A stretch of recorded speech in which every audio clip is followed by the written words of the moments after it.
कड़वाहट तो यूं ही बदनाम है साहब। कड़वाहट तो यूं ही बदनाम है साहब। दिल तो अक्सर मीठे लोग ही तोड़ते हैं। हेलो स्टूडेंट, आज मैं आपको कुछ प्रमुख अलंकार और उसके उदाहरण बताने वाली हूँ, जो आपके परीक्षा में, कोई भी परीक्षा देंगे आप, अलंकार उसमें अक्सर पूछे जाते हैं।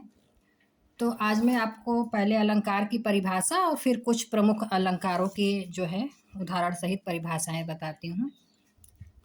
तो अलंकार, पहले जान लीजिए अलंकार किसे कहते हैं। तो आचार्य दंडी के अनुसार काव्य शोभाकरान धर्मान अलंकारान प्रक्षते, अर्थात काव्य के शोभाकारक धर्म अलंकार कहलाते हैं, ऐसा आचार्य दंडी ने कहा है। जिस प्रकार किसी स्त्री की शोभा आभूषणों से बढ़ जाती है, उसी प्रकार अलंकारों से काव्य की शोभा बढ़ जाती है। इस प्रकार हम यह भी कह सकते हैं कि काव्य की शोभा बढ़ाने वाले तत्वों अलंकार कहे जाते हैं। अब आपको मैं बता दूं अलंकार की भेद। आप हाई स्कूल इंटर की किताब में देखेंगे तो अलंकार के 2 ही भेद बताए गए हैं, लेकिन अलंकार के जो है भेद ये 3 प्रकार के होते हैं: शब्दालंकार, अर्थालंकार और उभयालंकार। तो शब्दालंकार शब्दालंकार जहाँ शब्दों के कारण काव्य में सौंदर्य उत्पन्न होता है, वहां पर क्या होता है? शब्दालंकार। जैसे दामिनी दमक रही घन माही, शब्दों के कारण यहाँ पर सौंदर्य उत्पन्न हुआ है। तो प्रमुख शब्दालंकार कौन कौन से हैं? अनुप्रास, यमक, श्लेष, वक्रोक्ति आदि। अर्थालंकार, काव्य में जहाँ अर्थ के कारण सौंदर्य और चमत्कार उत्पन्न होता है, वहां पर अर्थालंकार होता है। जैसे जीवन ठूड सा नीरस हो गया। प्रमुख अर्थालंकारों में उपमा, रूपक, उत्प्रेक्षा, मानवीकरण, अतिशयोक्ति, प्रतीक, विभावना इत्यादि। अब तीसरा है उभयालंकार। तो उभयालंकार शब्द और अर्थ, ध्यान दीजिएगा, शब्द और अर्थ दोनों पर आश्रित रहकर दोनों को चमत्कृत करते हैं, वहां पर उभयालंकार होते हैं। उभयालंकार के भी 2 भेद बनाए गए हैं, इसमें आप बहुत विस्तृत में नहीं जाएंगे, केवल नाम समझ लीजिए, संकर और संसृष्टि। अब आप कुछ प्रमुख अलंकारों की परिभाषा मैं बताती हूँ उदाहरण सहित। यमक की नहीं बताती हूँ क्योंकि यमक तो सभी को याद है। यमक का क्या है कि जहाँ पर एक ही शब्द एक से अधिक बार आए और उसके अर्थ भिन्न भिन्न हो, वहाँ यमक अलंकार होता है। ये सब जानते हैं और इसकी परिभाषा सभी को पता है। कनक कनकते सौगुनी मादकता अधिकार। मैं शुरुआत करती हूँ अनुप्रास अलंकार से। किसी वस्तु को अनुक्रम में रखना, अर्थात जहां किसी वर्ण की अनेक बार क्रम से आवृत्ति हो, वहां पर क्या हो जाता है?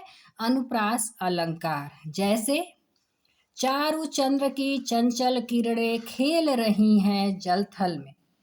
चारु चंद्र की चंचल, च च च की आवृत्ति होने से यहाँ पर अनुप्रास अलंकार है। श्लेष, श्लेष शब्द का अर्थ क्या होता है? चिपकना। जहां कोई शब्द एक ही बार प्रयुक्त हो, एक ही बार, ध्यान दीजिएगा, एक ही बार प्रयुक्त हो किंतु उसके अर्थ एक से अधिक हो, वहां श्लेष अलंकार होता है।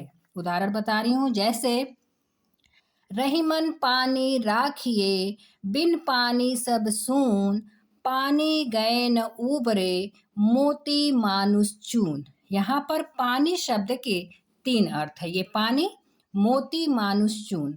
पानी शब्द के 3 अर्थ क्या है? मोती के लिए चमक, मनुष्य के लिए सम्मान और चून यानी आटा के लिए जल, इसीलिए यहाँ पर श्लेष अलंकार है। अब आइए उपमा अलंकार। उपमा अलंकार जहाँ गुण, धर्म या क्रिया के आधार पर उपमेय की तुलना उपमान से की जाती है, वहाँ उपमा अलंकार होता है। उदाहरण देखिए, समझ में आएगा। जैसे हरिपद कोमल कमल से, तो हरिपद क्या हो गया है इसमें? उपमेय, और कमल क्या हो गया है? उपमान। तो हरिपद की तुलना कमल से जो है कोमलता के कारण दे दी गई है, तो यहाँ पर उपमा अलंकार है। अभी के लिए आप इतना हालांकि ये बता दूं कि उपमा अलंकार के दो भेद होते हैं, एक होता है पूर्वोपमा और दूसरा होता है लुप्तोपमा।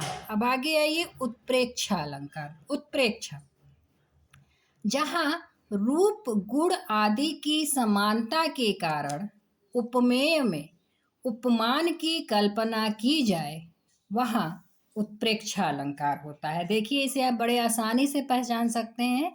इसमें मानो, ज्यों, मनु, जनु, जानो, मनहु, जनहु आदि शब्दों का प्रयोग किया जाता है। इसका उदाहरण, नील परिधान बीच सुकुमार, खुल रहा मृदुल अधखुला अंग, खिला हो ज्यों बिजली का फूल, मेघ बन बीच गुलाबी रंग। उत्प्रेक्षा अलंकार।